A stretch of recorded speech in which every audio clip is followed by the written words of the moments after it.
Hello मेरे प्यारे साथियों, आप सभी कैसे हो? आशा करती हूँ कि सब बहुत ही अच्छे होंगे।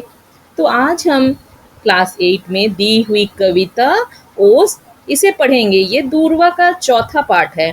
आइए तो इसे देख लेते हैं। तो कविता कुछ इस प्रकार से है। हरी घास पर बिखेर दी है ये किसने मोती की लड़ियां, कौन रात में गूंथ गया है ये उज्जवल हीरो की कड़ियां। जैसे कि आप जानते ही हैं कि शीत ऋतु में सुबह सुबह ओस की बूंदे हरी घास पर पड़ी रहती है। तो यहाँ पे सोहनलाल द्विवेदी जी जो कवि हैं वे कहते हैं कि उस ओस की बूंदों को देखकर ऐसा प्रतीत हो रहा है कि हरी घास पर बिखेर दी है। किसने ये मोती की जो लड़ियां हैं इसे किसने घास पर बिखेर दी है। कौन रात में गूंथ गया है ये उज्जवल हीरो की कड़ियां। किसने रात में आकर ये हीरो की कड़ियों को, हीरो की जैसी प्रतीत होने वाली कड़ियों को किसने गूथा है। आगे देखते हैं इस कविता की पंक्ति क्या कह रही है। जुगनू से जगमग जगमग ये कौन चमकते हैं यूं चमचम, नभ के नन्हे तारों से ये कौन दमकते हैं यूं दमदम। तो जुगनू की तरह, जैसे जुगनू क्या होते हैं, अंधेरे में जगमग जगमग करते हैं, है ना। उसी तरह कौन चमकते हैं यूं चमचम, कौन इस तरह से चमक रहे हैं। नभ के नन्हे तारों से ये, जैसे नभ के नन्हे तारे जो हैं वे दमकते रहते हैं, उसी भांति ये ओस की बूंदे जो है वे हरी घास पर चमक रही है, दमक रही है, कितनी प्यारी लग रही है। देखिए तो यहाँ ओस की बूंद जो है उसका बहुत ही सुंदर ढंग से वर्णन किया गया है।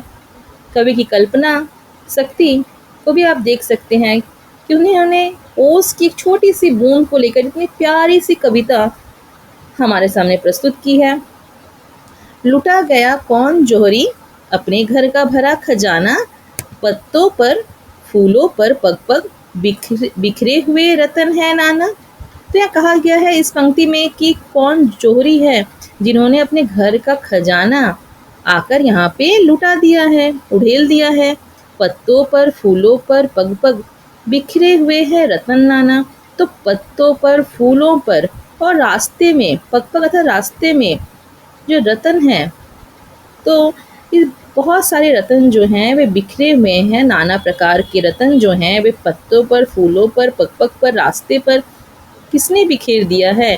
कौन जोहरी अपने घर का खजाना लाकर यहाँ उड़ेल दिया है।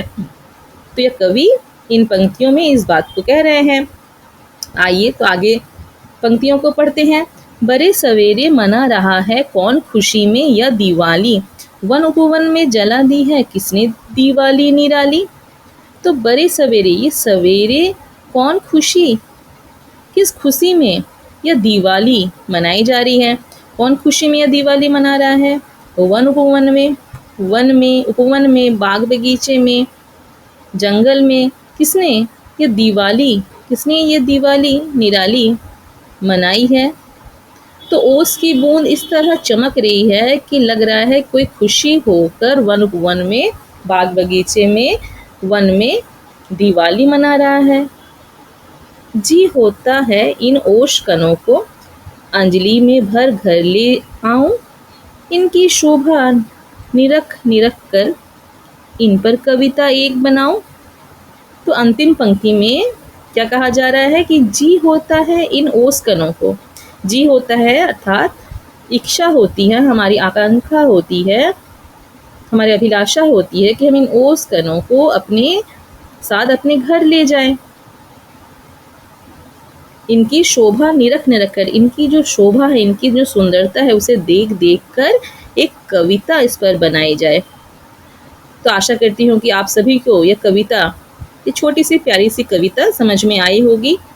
तो आप देख ही सकते हैं कि इस छोटी सी कविता में ओस की बूंदों का बड़ा ही सुंदर वर्णन किया गया है। आज इतना ही, धन्यवाद।